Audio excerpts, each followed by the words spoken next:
గురుదేవులు జీవకారుణ్యమూర్తి. తలుపూరు శివాలయ పునరుద్ధరణ.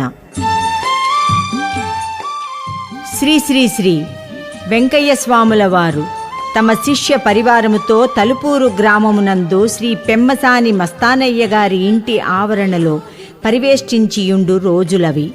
మస్తానయ్య గారు గురుస్వామి పాదపద్మముల కడ నిలచి కడు వినమ్రులై, స్వామి, తలుపూరు శివాలయము శిథిలావస్థలో ఉన్నది. తమ ఆశీస్సులతో పునరుద్ధరణకు తగు శక్తిని ప్రసాదింపుమని ప్రార్థించినారు. గురుబ్రహ్మ, అయ్యా, ఊరిలోని వారు 3 రోజులు భజన చేస్తే దేవాలయము బాగుపడుతుంది అని సెలవిచ్చారు.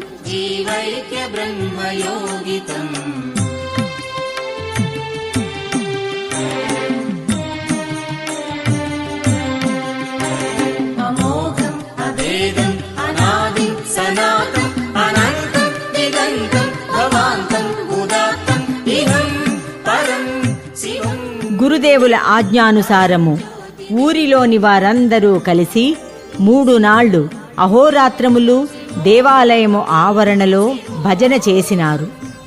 గురుదేవుల దివ్య ఆశీస్సుల ప్రభావముతో సరిగ్గా 1 రోజులకు దేవస్థానమునందు ధ్వజస్తంభము ప్రతిష్ఠించబడినది.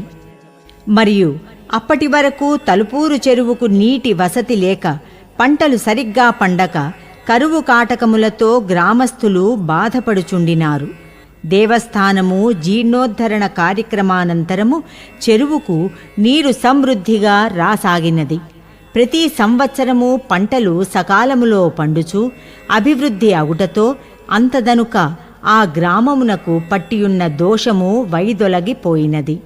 గ్రామస్థులు పరబ్రహ్మస్వరూపుని అనుగ్రహముతో కరువు కాటకములు లేక సుఖశాంతులతో అలరారుచున్నారు. పరమాత్మ పరమ ఆశీస్సులతో ప్రారంభించినది భజన. భజనతో ధ్వజస్తంభ ప్రతిష్టాపనకు శక్తిని ప్రసాదించిన వారు పరమేశ్వర స్వరూపులు గురుదేవులు. ప్రతిష్టాపనంతరము పంచభూతములను శాసించి బీడు భూములను కూడా జలమయము చేసినారు. పరబ్రహ్మస్వరూపుడు గురుదేవుడు. వారిని కనికరించి కరువు కాటకాల బారి నుండి రక్షించినాడు. అనంతమూర్తి అవ్యాజానురాగములకు అంతమెక్కడిది ఈ అవనిలో?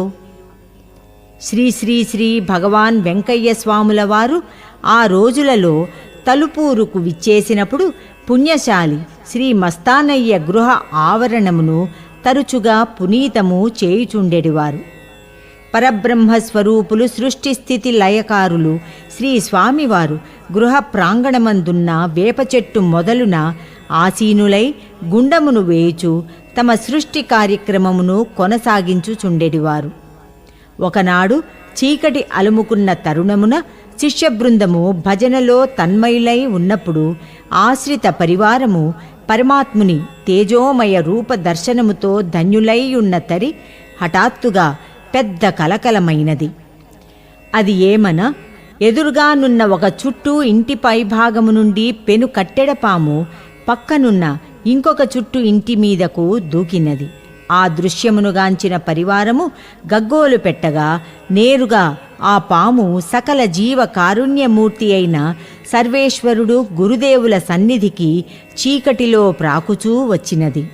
ఆ జీవి రక్షణకు జీవేశ్వరుడు గురుభగవానులు తమ తొడ కింద స్థానమును కల్పించి భద్రతను ఇచ్చినారు.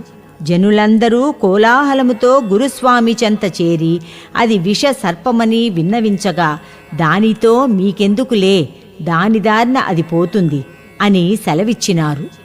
కొంత సద్దుమణిగిన తరువాత తన క్రింద ముడుచుకొని భయాందోళనలతో కిక్కురుమనకుండా ఉన్న పెను కట్టెడను తొడపైకి ఎత్తి పొమ్మని శాసించగానే దాని త్రోవన అది పోయినది. అన్నదాన ఫలము. 1980వ సంవత్సరము సెప్టెంబరు నెల 18వ తేదీన మధ్యాహ్నము 2 గంటల సమయమున తొర్లికొండ వెంకట సుబ్బయ్య గారి జ్యేష్ఠ పుత్రిక శ్రీమతి వెంకట సుబ్బమ్మ అనికేపల్లి నుండి గొలగమూడి గురుదేవుల ఆశ్రమమునకు సుమారు 2 మైళ్ళు పరిగెత్తుతూ వచ్చినది. 2 మైళ్ళు పరిగెత్తి వచ్చినను ఆమె అలసట పొందలేదు. అయ్యా, స్వామివారు రమ్మన్నారు. నేను ఇంటిలో మాగన్నుగా పండుకొని ఉన్నప్పుడు 12 సంవత్సరముల బాలుడు దర్శనమిచ్చి, అమ్మా, నిన్ను వెంకయ్య స్వామి వారు ఇప్పుడే బయలుదేరి రమ్మన్నారు అనుటతోడనే పరుగు పరుగున భగవంతుని దర్శనమునకు వచ్చినాను అని గురుదేవుల చెంత నుండిన శిష్యులతో చెప్పినది. కాళ్ళు, చేతులు, ముఖము ప్రక్షాళనము కావించుకుని గురుదేవుల పాదపద్మముల చెంత ఆనందోత్సాహములతో కూర్చుండినది. పడకపై నుండి దూకి పరుగులెత్తుట కాంచిన తమ్ముడు, చెల్లెలు ఆమెను వెంబడించినారు. ఆమెమో భగవంతుని ఆదేశానుసారముగా ఆ తండ్రి శక్తిచే పరుగులు తీయుచున్న భక్తురాలు. సోదర సోదరీమణులేమో సామాన్యులు. ఎంత వేగముతో తమ శక్తి సామర్థ్యములనంతనూ కూడగట్టుకొని పరుగిడినను ఆమెను కలుసుకొనలేకపోయినారు. ఆమె గురుదేవుని పాద కమలముల చెంత చేరిన కొంత తడవుకు కానీ చేరుకొనలేకపోయినారు.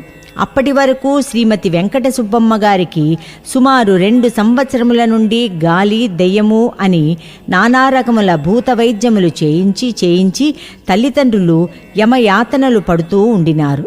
ఏ క్షణమున ఆమె గురు భగవానుల చెంత చేరి వారికి పాదాభివందనము కావించుకున్నదో, శ్రీ స్వామివారి దివ్య దృష్టి ఆమెపై ప్రసరించినదో, ఆ క్షణము నుండి అప్పటి వరకు పీడిస్తున్న, బాధిస్తున్న గాలియో, దెయ్యమో, కర్మో ఏమని చెప్పగలము? ఎన్ని పరిభాషలలో ఉచ్చరించినను ఆనాటి నుండి ఆ బిడ్డ బాధ గురుభగవానుల దయతో శాశ్వతముగా మటుమాయమైపోయినది. ఆనాటితో ఆ చిరంజీవి తల్లిదండ్రుల వేదన గురుదేవుల కృపతో తీరిపోయినది. ఏమీ, ఎందుకు? గురుదేవులు 12 సంవత్సరముల బాలుడిగా దర్శనమిచ్చి తన వద్దకు ఆమెనే రావించుకుని ఆమె కర్మ నివారణ చేసినారని పాఠక మహాశయులకు సంశయము కలుగుట సహజము కదా. ఆశ్రమము నుండి ప్రతిరోజు మధ్యాహ్నము గురుదేవుల ఆదేశానుసారము అనుంగు శిష్యులు, పూజ్యులు శ్రీ నాగయ్య తాతగారు అనికేపల్లికి భిక్షకు పోవుట సదాచారము. అత్యంత ఆదరముతో తమ గృహమందున్న ఆహారమును కడు ప్రీతితో తాతకు సమర్పించుచుండుటయే ఈ తల్లి చేయుచున్న నిత్య సత్కర్మ. తమకున్నంతలో తమ శక్తి మేరకు పరిపూర్ణముగా చేసిన అన్నదాన ఫలితమే ఆ జీవిని అంతదనుక పీడించుచుండిన గ్రహదోషములను పరాత్పరుడు సర్వశక్తియుతుడు తన కన్నుసన్నలతో పటాపంచలు చేసి స్వస్థత చేకూర్చినారు. ఆ తల్లికి ప్రశాంతతను ప్రసాదించినారు మన గురుదేవులు. దయకు ప్రతీకగా వెలసిన పరమాత్మ స్వరూపులు మన గురుదేవులు భగవాన్ శ్రీ శ్రీ శ్రీ వెంకయ్య స్వామి. అన్నదాత సుఖీభవ వేద వేదాంగముల ఘోష.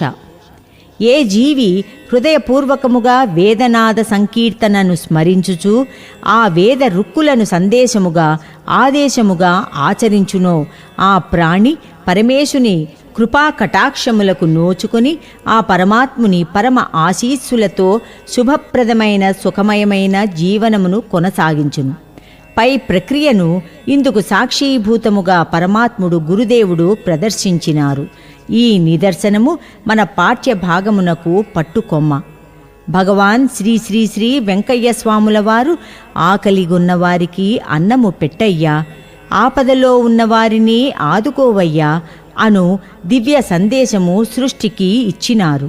పై ప్రక్రియతో కర్మయోగమున కర్మలను బాపుకొని ధన్యులు కమ్మని దీవించుచున్నారు దేవాదిదేవుడు గురుదేవుడు.